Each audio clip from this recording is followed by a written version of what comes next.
Hey, what's going on, everyone? Welcome back to the channel. Today we're going to be talking about Killers of the Flower Moon by Martin Scorsese. So I just got back from this screening about literally 20-30 minutes ago, and I thought it was awesome, straight up, like jumping right into it. Really, really great movie. Now, I had read the book about a year. I read the book in April, and it was one of the most exciting, thrilling, unbelievable stories I had ever read. And I remember thinking when I read the book, there are twists and turns in this that are going to seem almost unrealistic that they happened in real life. And the story is just so insane. And Martin Scorsese did an amazing, amazing job bringing one element of that story to life. The film focuses on the marriage between Ernest and Molly Burkhart, and Molly's family one by one, and the people around her dying, and how sort of the community bands together to solve this case with the help of the FBI, which is a much bigger piece of the story in the book, the FBI investigation into the killer of the Osage Hills. But I'll get into that later. Now, this movie was not really what I thought it was going to be. For better or for worse, I can't really tell yet. The book focuses on, we don't know almost much at all about the story.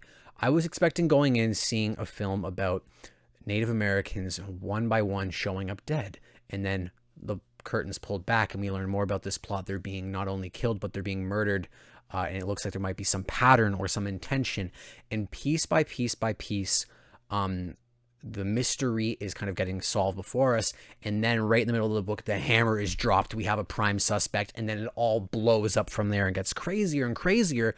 Whereas the movie, right from the first act, we see both sides of what's going on. We see hints of, oh, the murders could be this or could be that. And we actually see perspective going on in this film that offers us some insight into what's been going on way before any suspects get arrested. Now, I can't say too much, but pretty much within the first act, we see all sides of this plot moving, and we're getting multiple POVs. And I understand why they did this.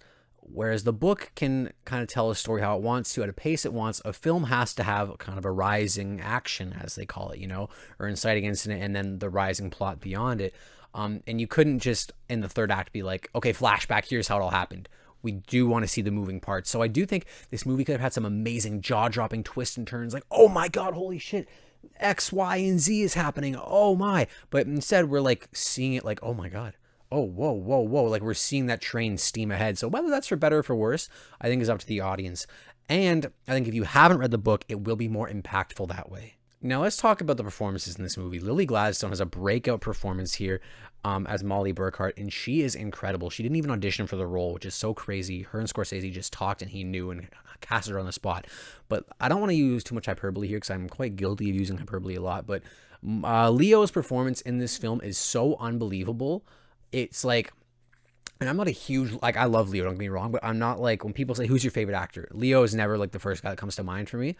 But this film, he does some amazing stuff. And then De Niro as William K. Hale, it's so transformative that Leo's voice and De Niro's voice are so different to how you're used to them.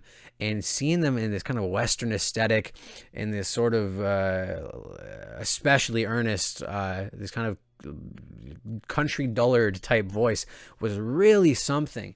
And, yeah, just De Niro is De Niro. Like, what more can you say? Like, he's Robert freaking De Niro, but he doesn't have that classic Italian kind of look going on in this. He plays this pleasant, cheerful old man with kind of a dark side to him, and his performance is really quite incredible.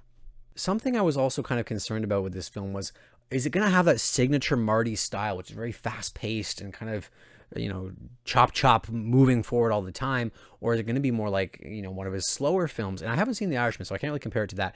But this movie opens with this incredible montage, and right then and there, I knew, okay, this feels like classic Marty. But then we would slide into these moments of like this kind of dreaded tone, which makes sense because this is such a dark and such a raw, such a nasty story.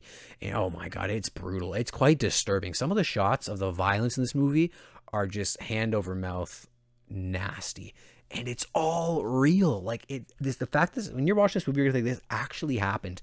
But that brings me to my next point. Due to the nature of this being a movie, they can only hone in on sort of one set of characters. The scale of this in real life, these murders that were going on, are actually so much more grand in scope than the movie really emphasizes. We know about 20 or 30 deaths going on in this community that really gets them to rally behind solving this case. In reality, over 100 natives died with suspicious causes, whether that's murder, infections, or all other sorts of things. I don't want to say too much. But this film doesn't even begin to touch on the scope of how really massive this whole thing was in real life. And something you heard with Goodfellas and Casino, that the real story is even crazier in a sense, right? And I think the real story of this is even crazier. Speaking of performances too, as well, something I also want to talk about is that this movie didn't feature Jesse Plemons as much as I was hoping. As I think his name was Tom White, the FBI investigator. He's a major player in the book, and we kind of focus for lots of POV chapters on his posse coming into town, solving this case. And we didn't really get a ton of stuff from his POV, which was kind of unfortunate, because I love Jesse Plemons. It would be awesome to see him do his thing on screen. But speaking of posses and gangs and all that, seeing Marty do a classic, like, this felt much more classic Western than I was expecting. Yeah, it takes place like after World War I, like right after, but still there's gangs and posses and cattle ranchers and guys who are, you know, famous rodeo riders in town. Like, it really felt classic Western at times, which is really cool to see. And just while we're on the topic of Marty, some amazing cinematography here was just stellar. Just really creative stuff. And as somebody who read the book, I saw a lot of the photos from throughout history of this movie. And when I was watching this movie, I couldn't help but think, like, that shot is a photo from history. That's a real photo of Osage people that this shot is based on. So that was really, really incredible. Actually, sorry if this is a random cut in. I'm filming this after because I forgot to talk about it. This is one of the most creative, based on a true story type endings are usually quite cliche.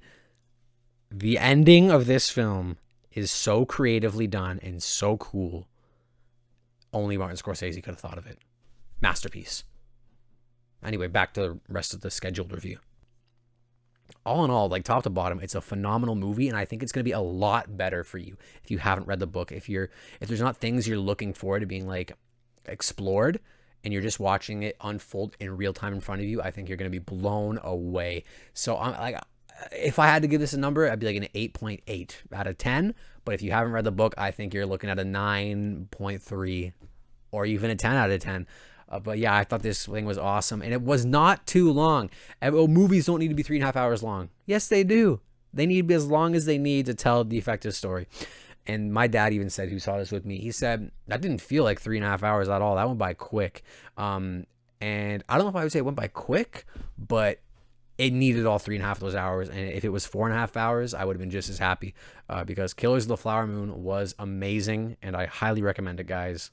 Go see it.